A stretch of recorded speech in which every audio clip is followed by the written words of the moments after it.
Moon Knight Episode 3 is now on Disney Plus, and that means we are officially at the halfway point of this series / season. We don't know if it's going to be multiple seasons, but anyway, we are on Episode 3 out of 6. This episode is called The Friendly Type and takes place in Cairo, Egypt. Of course, doing a little switch up of the settings here. Of course, the first couple episodes were in London, and now we are making our way cross world to Egypt, which is pretty cool given all the Egyptian ties to the lore of this series with Moon Knight and Khonshu and the Egyptian gods and all that stuff. So some pretty cool stuff going on here. It was a really fun episode with a really confusing ending that I definitely can't wait to talk about. But before we get in that, of course, spoiler warning, if you haven't seen the episode yet, make sure to go check it out on Disney Plus. Without further ado, let's talk about Moon Knight Episode 3. So the episode opens with Layla, of course, Mark's wife, and she is going after Mark to Cairo, and apparently she actually used to live there, but it's been like 10 years since she's been in Cairo. And we also have her with who I'm assuming is her mom, making her fake passport and all that stuff, so that was a pretty cool detail, seeing that relationship with her mom, and also mentions of her father and her father's death. So I like the little background information on Layla that we're getting throughout these last couple episodes. But then Arthur Harrow, of course, is also in Cairo as well because he is looking for Amit's tomb, and he has the scarab, which he is using as a compass, and we see that he and his men, his cult, have actually found the tomb of Amit. We don't actually get much development on that in this episode, but they've basically found their big MacGuffin. But one of the most interesting parts of the episode for me personally is during the rooftop fight scene at the beginning of the episode, because we have Mark in Cairo, Egypt, of course, and he's fighting some bad guys on a rooftop trying to get some information about where Arthur Harrow is, where is Amit's tomb, all that stuff. And one of these guys he almost kills until he sees in the reflection of a blade Steven, of course, telling him, no, don't do it, that's going too far. So then all of a sudden Steven takes over, and then when Mark blips back into taking control of the body, all of a sudden he's in a taxi on his way to the airport because Steven is trying to get away from all this violence and doesn't care about Arthur Harrow or any of that stuff. So Mark is back now, so he goes after these guys again. And all of a sudden Mark blips out once more, and when he wakes up again as Mark, some of these guys are dead, and he is literally holding a knife through one guy's chest. Now, obviously he says, Steven, what did you do? But Steven didn't do it. So if Steven didn't do it, and Mark didn't do it, especially considering Mark's the one that actually murders people, who did it? What was it, Khonshu? Or is there another personality within this character that we don't know about yet? The only other personality in the comics that I know of is Jake Lockley, who is a taxi driver. So I don't think that's really a violent character or violent persona, but they've been changing up other things here for this show as well. Like in the comics, Stephen Grant is a super rich playboy billionaire guy, and he's clearly not in the show. So they're switching things up, and maybe we do have Jake Lockley, or maybe a completely new persona that has been created for the show. Somebody that's even more violent than Mark Spector, who we already thought was like the deep, dark, serious personality, but somewhere deep inside, there's somebody even worse, and I'm really excited to find out who or what that is.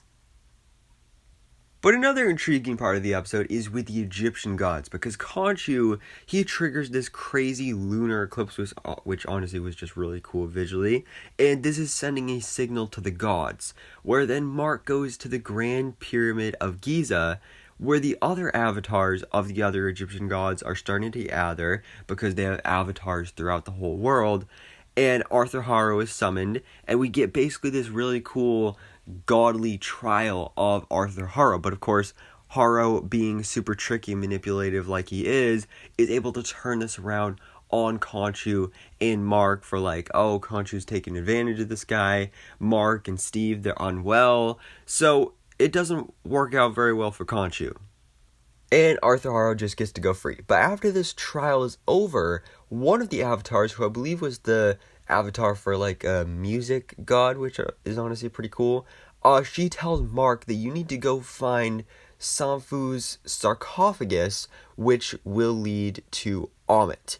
So Layla arrives and she goes to help Mark find this sarcophagus. So they go to visit Anton Mogart, who in the comics is a character by the name of Midnight Man. Now, the actor that plays this character actually recently passed away a couple months ago. I believe he was in like a skiing accident or something like that. So this is the last performance of that actor.